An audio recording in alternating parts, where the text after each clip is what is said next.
Hi, I'm Jason Bowdach for Boris Effects, and welcome to this tutorial on Boris Continuum Complete and DaVinci Blackmagic Resolve. In this tutorial, we're going to go ahead and turn this ordinary looking clip into this much dreamier looking clip using a couple of BCC effects and some integrated Resolve tools.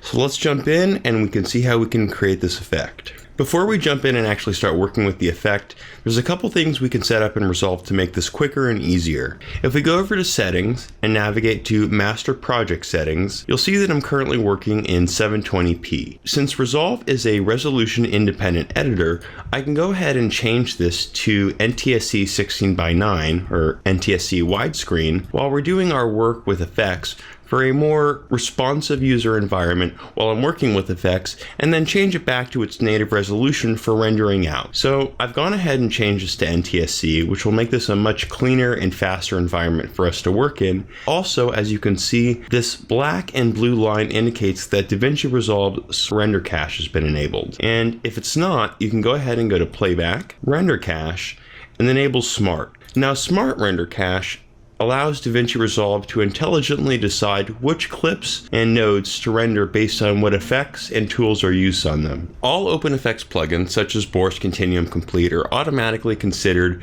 as smart render cache nodes and will automatically be enabled for cache. As you can see in this clip here, all the nodes are enabled for caching. As you can see on the bottom that the node number has turned from its regular color to red, and then it will turn to blue once it's been done rendering. As you can see down here, the bar is actually continuing after about 2 seconds in the background. So this will make for a much more pleasant coloring and editing experience, especially when using effects like Boris Continuum Complete. So let's jump in and actually create this dream effect. Going over here, we're going to start with this blank clip, and I'm going to go ahead and hide my still store. This will give us a little bit more room to work with, along with repositioning our node graph so we have some extra room. So first thing I'm going to do is go ahead and label this, simply because I like to be neat, and once nodes and effects get thrown on here, it's easy to get confused. So right here, I'm going to type Magic Sharp, because that's the effect that I'm going to throw on here. So I'm going to go over to the OpenEffects tab, which is right over here, click it, and you'll see I've already typed in BCC. And I'm going to go ahead and continue typing to look for the Magic Sharp. And I'm going to go ahead and drag it right onto the node. And with any Boris Effects plugin, the first thing you want to do is click on the effects browser so we can see what presets are included. With this one, you can see some of these are a little bit too intense. And I'm going to go ahead with the default just to begin with, because the neat part is we're going to go ahead and limit this effect just to this actress right here, because as you noticed in the preset, it's sharpening everything, including the background and especially the tree, which has a lot of nice detail, but that's not what the focus of the shot is. So we're going to go ahead inside Resolve and go down here to the Window tab, click on this button, which will enable a circle window, and drag it right over to her face. Now, if I navigate right over to the tab next door, you'll notice it's called the tracker. So I'm going to click that, and down here I have a couple options. So there's pan, tilt, rotate, and zoom. And this tells Resolve how we want to track it. Now, I don't actually want this to change size, so I'm going to disable zoom, but I'm going to leave all the rest of these. I have this selected on her face, and I'm just going to go ahead and click this button, which is going to go ahead and start our track. And as you can see, Resolve has gone ahead and started tracking for us.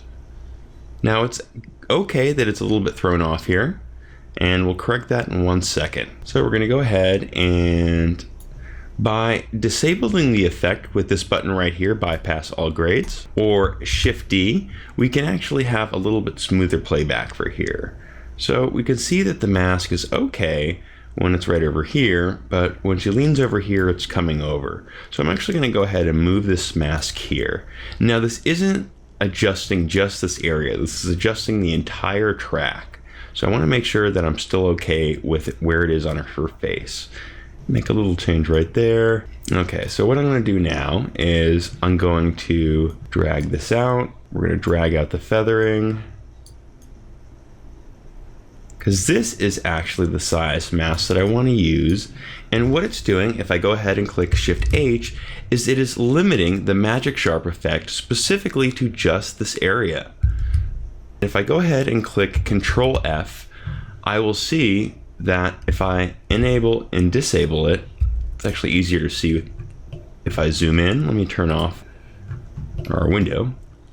And if I look at her face right there, you can actually see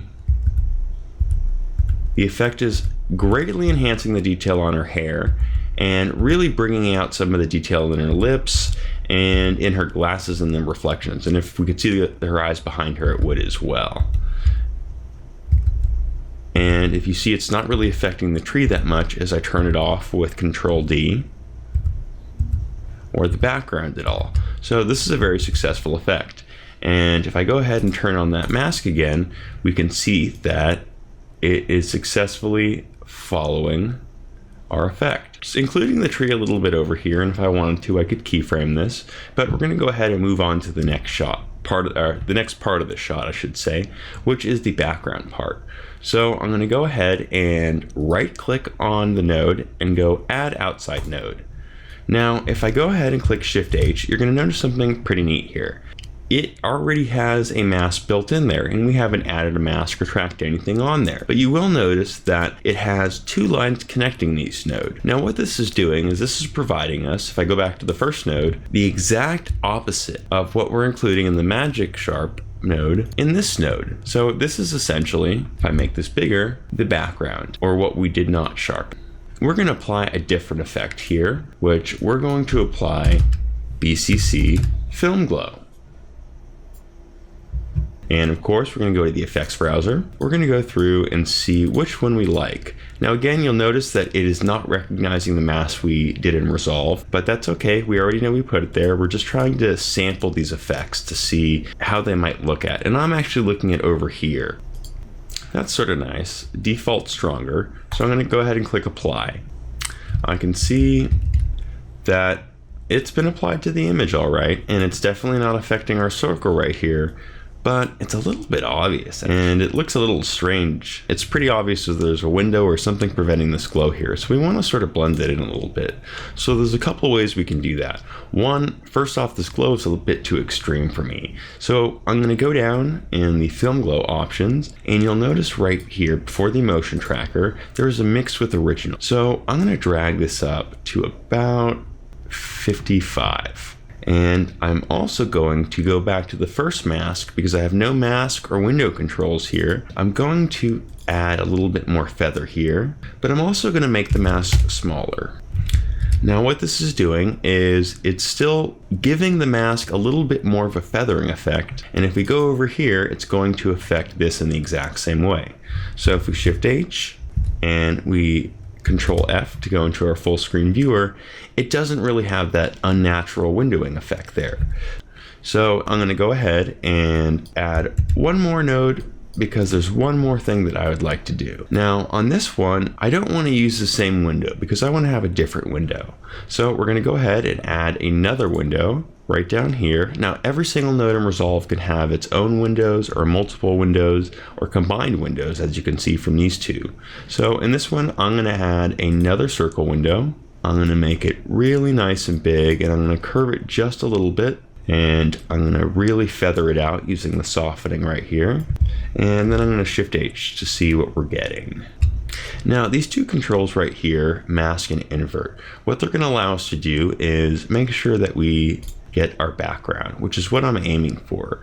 Because what we're going to do here is we're going to add a lens blur and blur out the background a little bit more than it was already, because this was shot on a Blackmagic Cinema camera, and that's prone to have a little bit of a deep depth of field. So let's go ahead and go to BCC lens blur.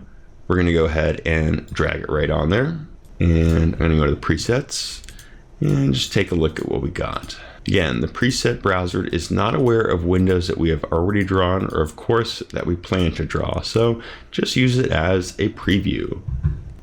And if I Shift H to get out of the window highlight mode and Control F, we can see that we've really done a great job blurring out the background here, but again, we brought our focus back to the window. So if I go again to the mix with original, I'm going to go ahead and mix that to around, let's do that, 53. And we're getting a much better effect right there. that was before, and that was after. I hope you enjoyed this tutorial, and I will see you next time. I've been Jason Bowdach, and thank you for watching.